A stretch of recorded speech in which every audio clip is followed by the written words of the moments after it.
2,8 bilion dan kehidupan 2,500 penduduk kampung akan bila sudah ditenggelam dengan air, bukan saja mata pencarian mereka hilang, tetapi kehidupan mereka, tanah pusaka mereka semua akan hangus juga. Jadi apa pendapat saudara Rozi? Saya rasa ini satu perkara yang memang kita boleh anggap luar biasa, dan boleh juga kita anggap sebagai satu yang mengejutkan. Kenapa mereka tidak boleh tahu, Datuk Masidi Manjun dengan ahli parlimen di Penampang sendiri, dan even wakil rakyat di sini pun mereka bilang tidak tahu. Jadi bagi pendapat saya, kalau benar-benar mereka tidak tahu, maka ini proyek adalah satu skandal.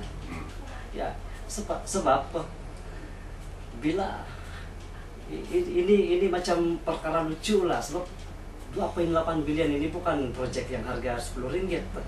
Ini adalah duit rakyat yang besar. So, sepatutnya semua menteri-menteri di Sabah ini dia tahu, bukannya tidak boleh tahu. Jadi kalau perkara ini diorang bilang, saya bukan menuduh, tetapi saya anggap ini mengejutkan. Kalau benar-benar Datuk Masidi Manjun dan juga pemimpin Tan Sri Benda dan juga wakil rakyat di Penampang tidak tahu, kita sudah boleh panggil ini sebagai satu skandal project lah. Saya berani cakap sebab ini memang benar. Kalau benar-benar ini berlaku, kita boleh buat aduan terhadap DPR. Kalau ini benar-benar berlaku lah. Tapi saya bukan menuduh kerajaan begitu, tetapi oleh sebab agak mengejutkan bila tahu yang mereka tidak tahu, yang lain tidak tahu dengan ini. Sedangkan mereka ini satu kerajaan dan office pun saya rasa hampir sama. Mustahil yang tidak tahu. Jadi saya rasa semoga roh kepala pun tiada guna. Jadi itulah bagi saya,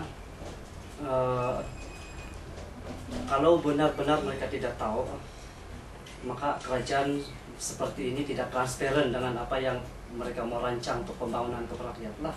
Even menteri di wakil rakyat di Penampang sendiri pun tidak tahu. Jadi ini maksudnya macam mereka menyembunyikan sesuatu lah. Ya, bagi saya. Satu soalan yang terakhir saya. Memang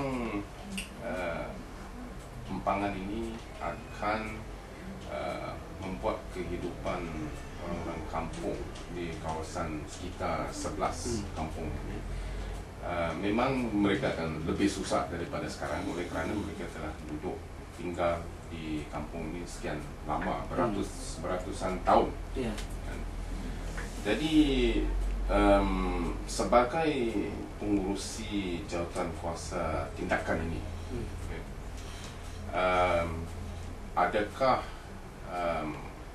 jawatan kuasa kamu ataupun penduduk kampung ini, 11 kampung ini, adakah mereka akan terus berjuang untuk mempertahankan kampung mereka, ataupun mereka mungkin pada suatu masa yang akan datang, adakah kamu fikir mereka ni akan berkompromi ataupun sanggup menerima pampasan, ataupun jawatan kuasa tindakan kamu dengan orang-orang kampung di sana akan terus bertahan supaya empangan ini tidak akan terjadi? Bagi saya memang satu, saya punya hati memang betul benar-benar membantah. Selagi saya masih hidup, saya memang membantah empangan inilah. Dan ya, apa yang Roni katakan tadi pasal bagaimana pendirian penduduk kampung nanti kalau tiba-tiba setiap satu orang ada 1 juta, mungkin agak menyedihkan jika berlaku begitu. Tetapi saya rasa ini satu perkara yang sepatutnya kerajaan tidak boleh buat. Oleh karena mahu menenggelamkan warisan tanah kami yang bersejarah dan sudah dikenali oleh orang, mereka sanggup buat begitu. kerajaan itu tidak bermoral. Itu satu kerajaan yang tidak bermoral saya rasa. Tetapi saya yakin dengan orang-orang saya yakin dengan mereka, saya mesti akan memastikan mereka supaya mereka sentiasa akan menyokong ini, dan juga saya mesti menyadarkan mereka apa sebenarnya impact yang boleh berlaku jika ampangan ini akan dibuat. Dan satu lagi, sepatutnya segala polisi pembangunan di negeri Sabah ini, bukan saja di Sabah, di seluruh Malaysia amnya, semua rakyat patut tahu. Bukan kerajaan saja yang tahu ataupun beberapa orang saja yang tahu. Ini sepatutnya semua orang tahu, sebab polisi ini sangat penting. Jadi bila kerajaan mengamalkan polisi yang baik, barulah kita punya kerajaan tidak akan tumbang. Ya, jadi itu yang perlu kerajaan buatlah. Tidak boleh terlalu mengutamakan pencapaian proyek. Sebab inilah susah kita mau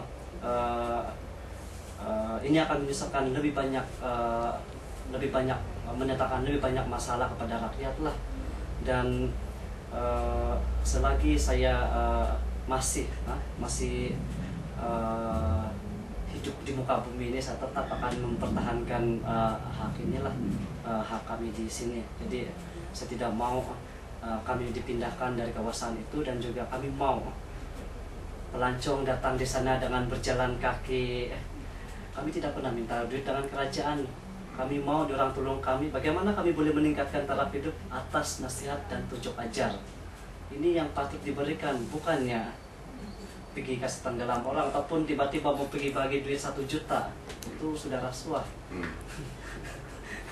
Mana-mana kerajaan pun tidak boleh buat begitu. Jadi begitulah. Satu soalan daripada saya. Sepanjang temu ramai yang kita jalani pada hari ini, saya begitu yakin bahwa saudara mempunyai semangat, kekuatan yang begitu tinggi untuk mempertahankan hak saudara di tanah saudara sendiri. So, selepas daripada 17 hari bulan ini merupakan satu perhimpunan yang besar untuk membantah penerusan proyek ampangan ini. Apa harapan saudara? Apa harapan saudara kepada hasil daripada bantahan yang saudara kemukakan itu? Ya, memang selepas 17 hari bulan itu memang besar harapan kami ini. Sebab sebab kita mau bawa reporter semua, kita mau bawa wartawan. Jadi kita mau kerajaan lihat bahwa kita benar-benar tidak mau dipindahkan di sana dan benar-benar membantah. Dan kami membantah pun bukan tidak ada resolusi yang kita tidak boleh terima, ada. Jadi ada alternatif dia. Jadi sepatutnya kerajaan mesti bertimbang rasa, bukan orang punya cadangan saja yang akan terima, rakyat punya cadangan pun mesti diterima. Tidak boleh yang kami kerajaan apa kamu ini polis datang nanti hancurlah kamu. Itu tidak bagus. So harapan kami nanti ialah selepas saja 17 itu kami akan keluarkan satu statement kepada satu statement untuk dimasukkan dalam news lah, supaya kerajaan tahu dan semua orang di Sabah ini tahu bahwa kami sedang membuat ini. Dan selain itu juga sebenarnya sebab 17 ini adalah pengumpulan semua maklumat di dalam kampung itulah, setiap kampung 11 buah kampung itu, dan kami kumpulkan itu untuk merangkai satu memorandum akan dihantar dengan kerajaan nantilah. Dan untuk penghantaran ini kami belum putuskan lagi, tetapi kami sangat mengalu-alukan siapa saja yang menyokong kami datang saja, tiada masalah. Jadi itulah harapan kami sebenarnya adalah come out with the statement dan juga merangkai memorandum. Ya itulah yang kami mau sebenarnya. Dan selepas itu saya mau orang yang datang itu lebih bersemangat lagi untuk mempertahankan, sebab nanti kita akan memberikan semangat, dan saya rasa banyak orang akan memberikan kata-kata semangat nantilah. So kita akan lihat bagaimana dia punya kejadian nantilah. Terima kasih. Sama-sama.